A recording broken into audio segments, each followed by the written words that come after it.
Hello everybody, Wolfwood The Third here, and we're welcome to the latest instalment of my Let's Play of Agatha Christie's The ABC Murders. Last time we finally zeroed in on our culprit, the serial killing Cust. I think it's Alexander Bonaparte Cust, so ABC of the sort of little sign off he had for his letters. And right now, Jap's got him, I think, and we're about to head to Scotland Yard to interrogate him. To Scotland Yard, please. Here we go.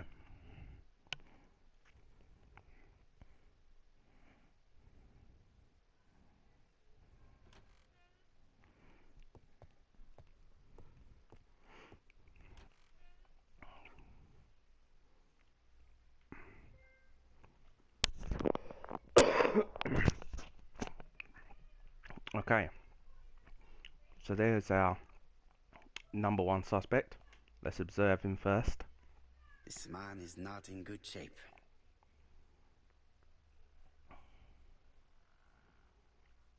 Lowered eyes, shaking hands.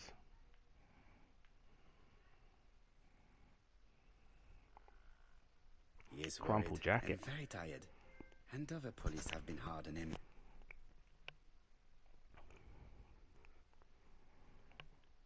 Okay, let's start questioning him. What do you want from me?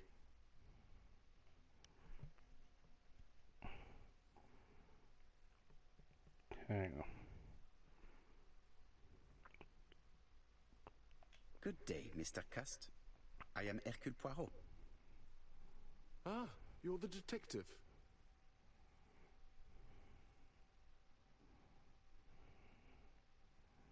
Why did you send me a letter before each crime? Why all these questions? When are you going to stop pestering me?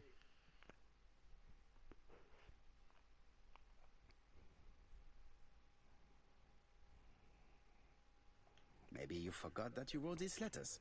Yes, it's true. Sometimes I forget. Maybe I did type them.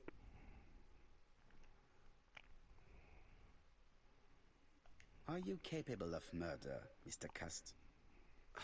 All these questions are giving me a headache.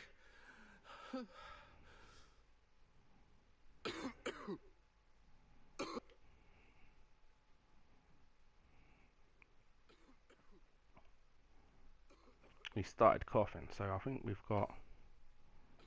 Is this one the cough syrup? Yep. Let's give him some of that.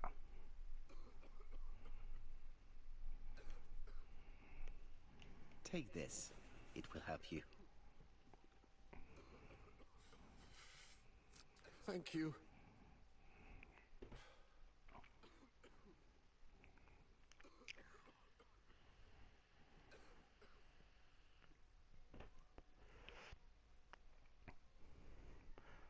Oh, good God, my shirt is covered in blood again. Bon. I now know where the bloodstains Mrs. Marbury I came see. from. Are you well enough to speak? Yes, I feel much better.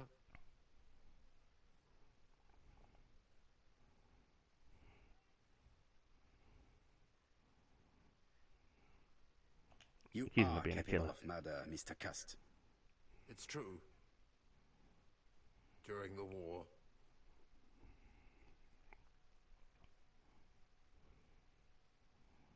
You suffered during the war. It's true. I was wounded. I suffered. But the army was the only place I didn't feel inferior. No questions. Just orders to follow. But ever since you were wounded, you have absences, bouts of amnesia. And headaches. Professor Clark treated you. Yes, a few years ago he really helped me with my burned throat.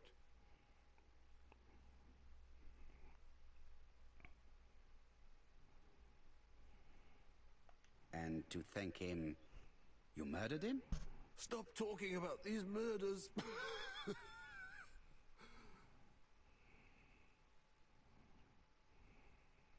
Do you deny being at the scene of the crimes? So? There was no harm in being there. It was only for my work. You were seen at all the crime scenes. Yes, I was. I travel a lot. But not for pleasure.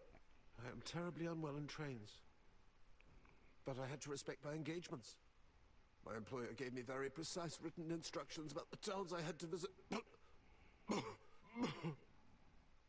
Let's see. The company you claim to work for, Silky Legs, has never heard of you. And as for these letters they sent you, they were written on your own typewriter. The company sent me the typewriter when I started working for them. Yes, but the letters were received afterwards.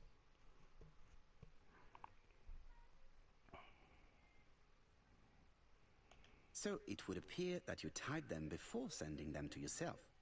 I don't remember. Good God! I don't know what's happening to me. My head hurts terribly. But this is all getting rather confusing. Right, he's shaking. Maybe he needs some of this sedative.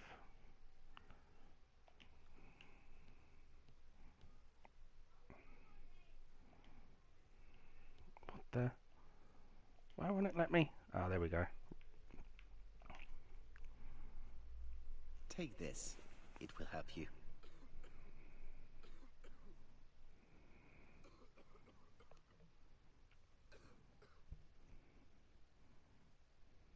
Oh, I think I'll be fine. Let us see, Cust. Look at me. You know very well that you committed these murders? Yes, I know. But I'm not wrong in saying that you do not know why you committed them. No, I don't.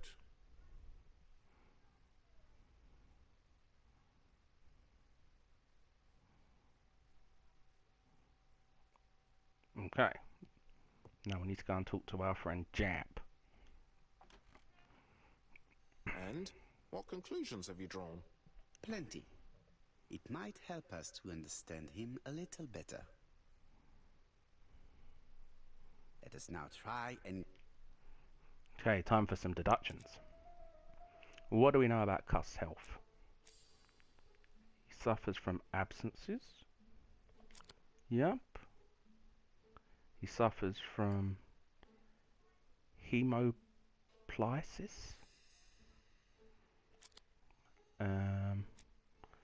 Let's see.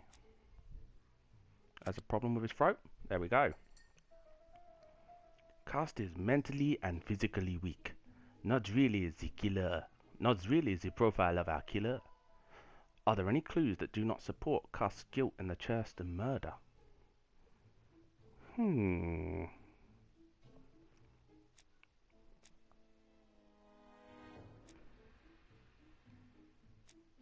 Let's see.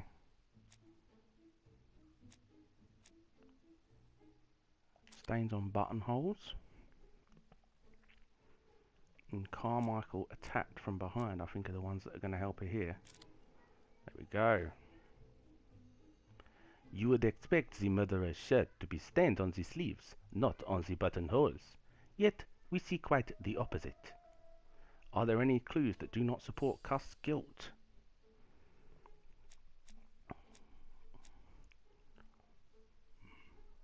The newspapers. And he didn't recognise me when I came in. There are several details which show that Cust is not guilty. Can we say without a shadow of a doubt that Cust is guilty? Well, I'm beginning to doubt it now, so I don't think we can.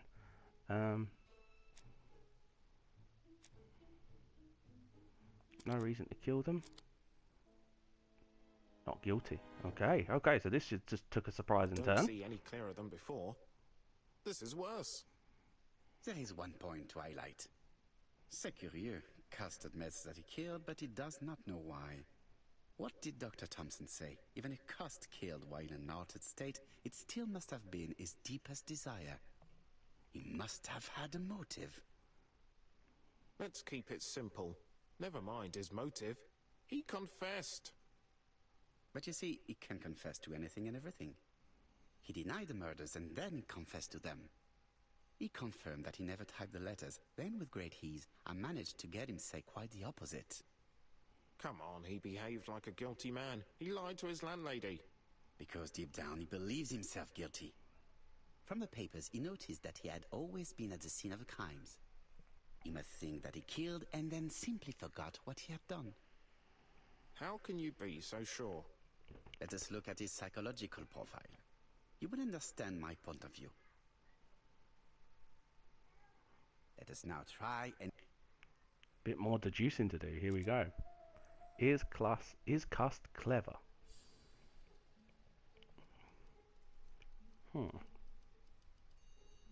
The army was the only place... Something about the army? Is Cust sure of himself? Well, he doesn't seem very sure of himself.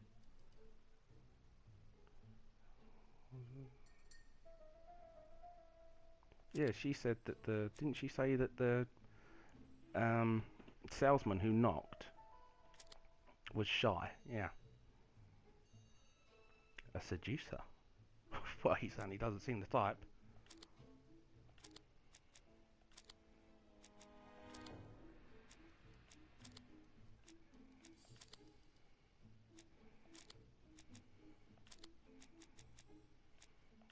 That's the one. There we go. Whoops, sorry.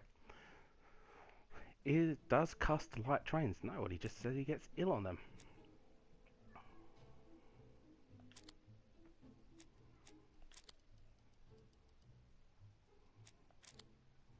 We go.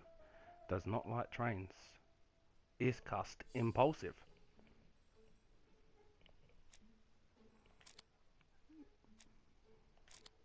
It would seem he's not. He's cold. Is Cust generous? Parsimonious. Miserly. There we go. You see? Cust's character is quite the opposite of the murderer's. But if he's a madman, can we really talk about his character?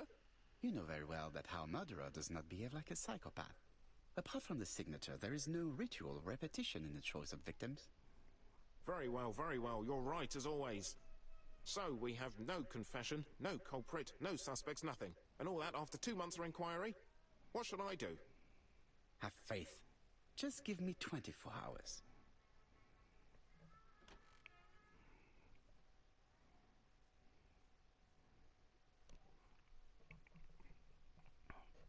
"24 hours to solve the crime." Okay, so now we've got to make our way back home, I think. Back to our swanky Whitehaven, pad in please. Whitehaven.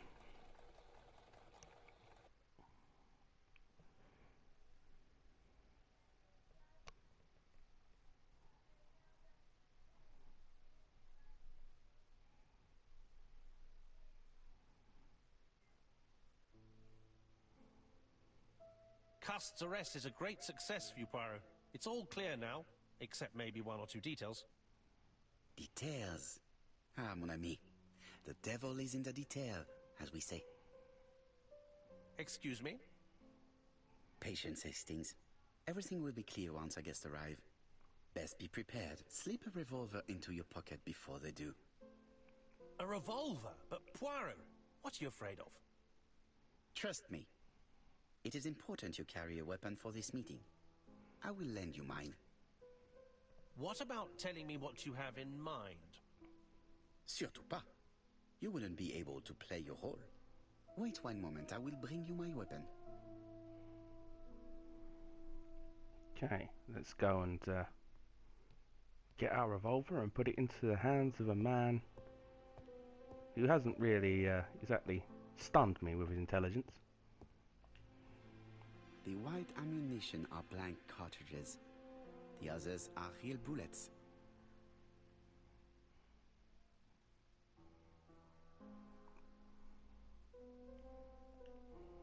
The revolver is loaded with real bullets. I still have time to choose blanks. The revolver is loaded with blanks. I still have time to choose real... I'll keep it as blanks. yeah, I'm going to stick with blanks here and hope that just the mere presence of the weapon and the rather stately figure of Hastings here will dissuade any violent altercations in my lovely home.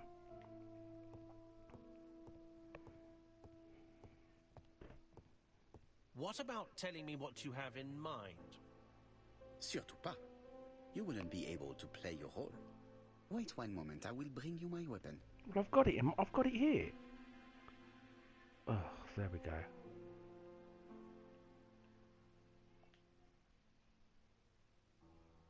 My revolver is loaded.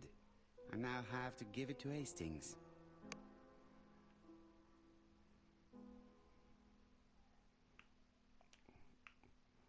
Okay, give it to Hastings then.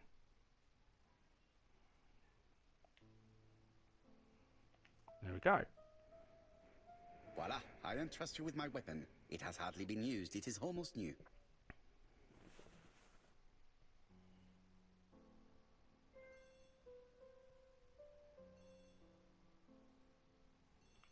Okay, it would appear that the telephone's ringing without making a sound. Or a very quiet one if it is. Chief Inspector, is that you? Yes. Sorry, but we haven't found anything. Have you checked the typewriter?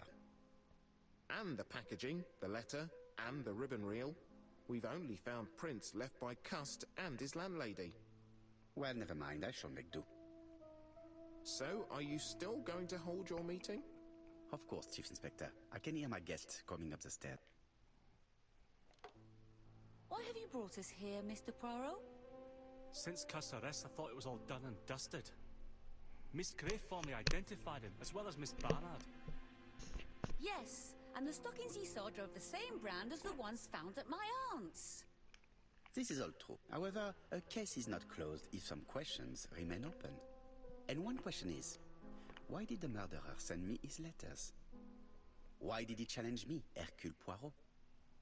Perhaps he wanted to play with you, to taunt you. Wow, she sounds Xenophobia? interesting. Maybe he didn't like you because you're foreign. Maybe. I may be wrong, but maybe by provoking you, he was looking for glory? All these theories should be studied. Let us now try and get... Okay, do some deducing. Okay. Okay, why did the murderer make a mistake in the address?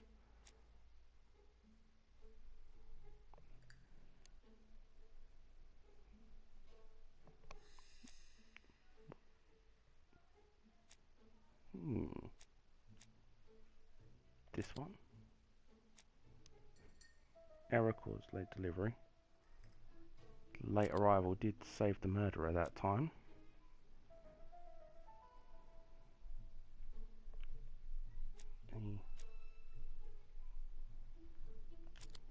Okay, so one of these is wrong.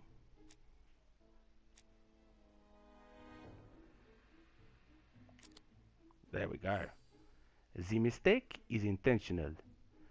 Why did the killer send his letters to Hercule Poirot? Okay.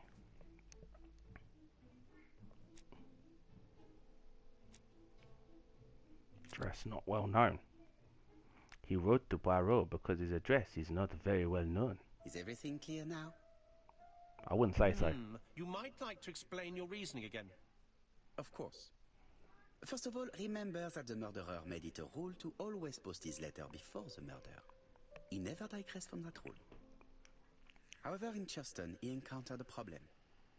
The village has only 500 inhabitants. With advance warning, it would be easy to arrest him. Therefore, the murderer delayed his letters deliberately with the wrong address. The plan wouldn't have worked if he'd sent it to Scotland Yard or the papers because everybody knows their addresses. The mistake would have been corrected and the letter would have been on time. That is why the murderer chose me as the recipient. I see. Because for his plan to succeed, it was necessary for at least one of the letters to have a wrong address and get lost. It was very cunning. Actually speaking about moving them out. It is a very subtle plan. It matches the profile we have drawn up of him perfectly. Career in ventriloquism beckons. That of an intelligent, daring and calculating murderer. But that's not how you describe Cust. You are quite right, mademoiselle. Like you, I find it hard to believe that this dull character is the clever murderer we are looking for. Do madmen... I mean, if he's mad, he might have two very different sides. No doubt. But the murderer is not mad. All the specialists agree that he does not have the profile of the psychopath. But if Cust is not guilty, how do you explain his presence at the scene of the crimes? Mr. Clark, the answer to your question is in the medical records of your brother's patients. Documents which Cust most certainly did not have access to. Let us now try and get... Some more deducing. I think we're getting to the bottom of this. What do we know about Cust?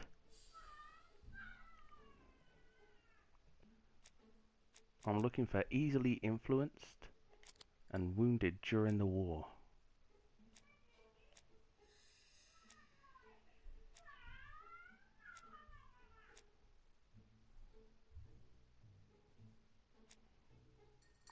There we go. Cust is mentally fragile and easy to manipulate. How to explain Cust's presence at the crime scene? We're looking for Clark's medical records for this one. And also that someone tried to burn the records. Burn! Ba-ba-bow.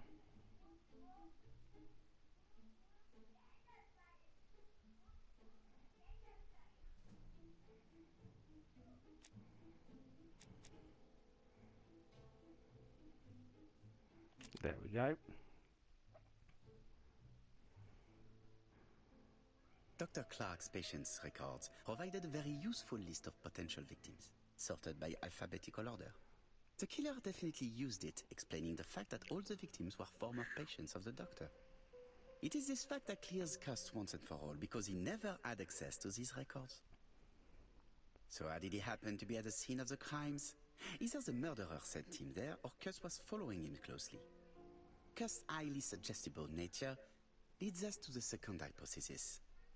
The murderer was manipulating him. He systematically sent Cust to the towns where he was going to strike, so that the suspicion would land on the poor man's shoulder. That's evil. What sort of killer could have such a plan? And what would he gain from three completely different murders? Indeed, it seems unlikely that the same murderer committed all the crimes. What should we take from that? Just one murder was of interest. To the murderer. The others were just diversions. That is evil. There is only one conclusion. The murderer killed once out of interest and twice to divert our attention. This reasoning points at two potential culprits. Franklin Clark. Donald Fraser? Yes, mademoiselle. That's good thinking. Mr. Fraser may have killed Betty out of jealousy. Mr. Clark may have killed his brother in order to inherit his large fortune. Both have a motive.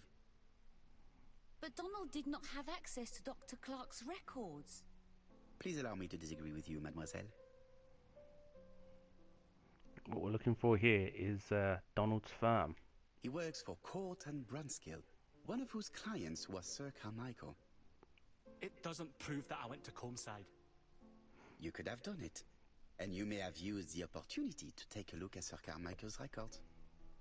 You think I'm guilty? You? Hey, too sunny. Mr. Franklin Clark. That's ridiculous. Both of you have a motive. The question is, which of you has the profile that most resembles the murderer? Let us now try. Here we go. Finally, we're zeroing in on the killer. Is Donald clever? He's a bright man with a promising career ahead of him. There we go. Is Donald sure of himself? What we're looking for here is his nightmare he kept having. Is Donald a seducer?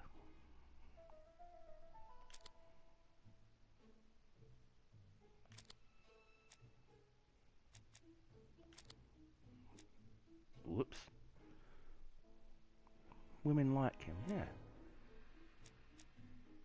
Yes, women seem to like him. There we go. Does Donald like trains? He did say he sleeps on trains, so there we go. Put that one in. Is Donald impulsive?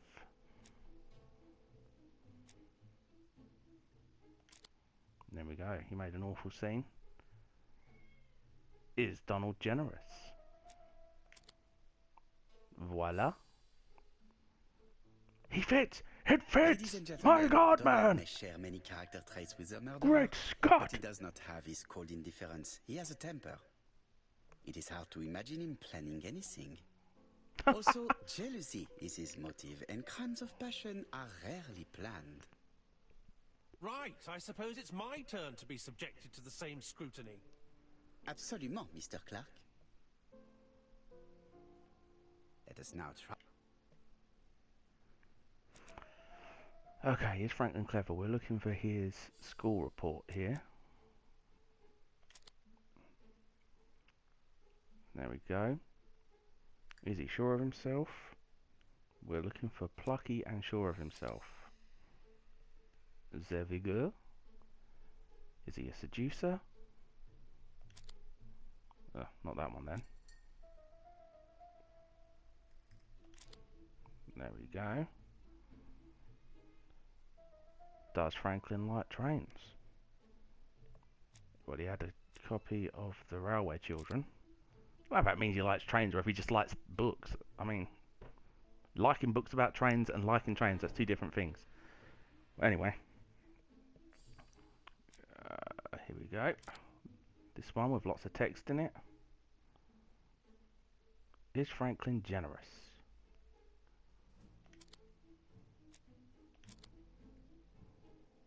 There we go. As you have all seen, there is a disturbing similarity between Mr. Clark's profile and that of the killer. In actual fact, it is exactly the same. Mr. Poirot, your psychological studies are interesting, but your conclusions do not add up. Why would I have wished my brother's death? The inheritance is lawfully mine. I just have to wait. No, you had to act quickly.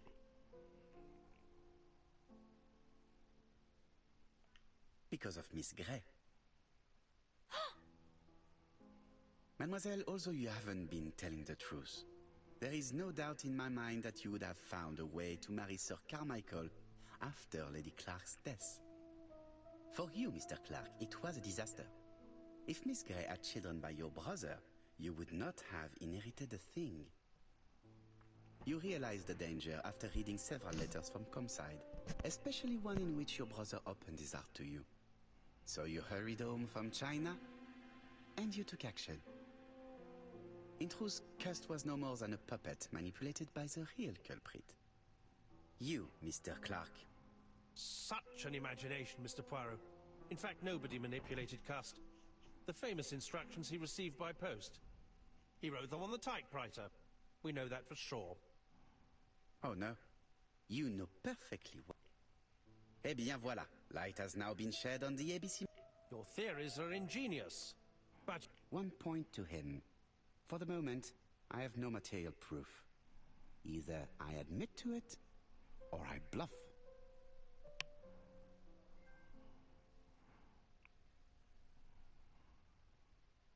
I'm gonna lie. One thing proves it. The prints you left on Cust's typewriter. Enough. Oh, of course you wiped the typewriter before sending it. But not carefully enough. Scotland Yard has found your print along with those of Cust. I understand why you never wanted to lend me your new typewriter. And why you were searching through your brother's things. And the hole you dug on the moors. What did you hide there? The knife you used to kill your brother? Game, set, match. You win, Mr. Poirot. But it was worth trying. Was it? It's all a bit much for a bit of money. Good gracious. Don't come near me! I'll never let you take me, Mr. Poirot. Expected your reaction, so I used blanks. That's right. We did I'm expect sorry, your mademoiselle, reactions. but your second chance has been lost. Franklin Clark will never inherit his brother's fortune.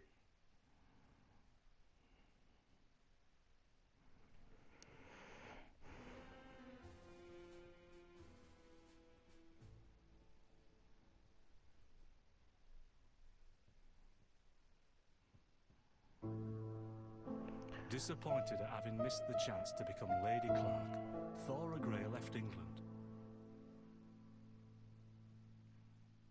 Donald Fraser and Megan Barnard married. On Poirot's recommendation, Mary Drower started to work for Lady Clark. The elderly lady's condition suddenly took a turn for the better. And a few months later, to Dr. Logan's great surprise, she was back on her feet again. According to this eminent physician, it appears to be an extremely rare case of spontaneous remission. That sounds dubious. Lady Clark has enjoyed very good health ever since.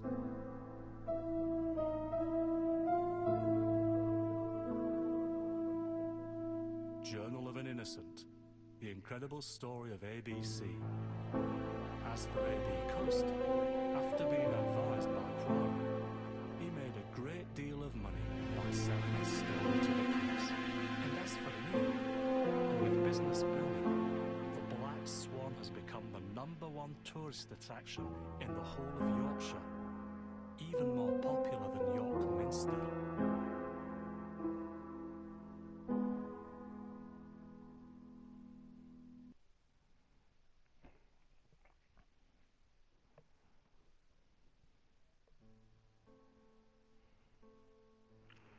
And there we go. We have reached the end of Agatha Christie's The ABC Murders.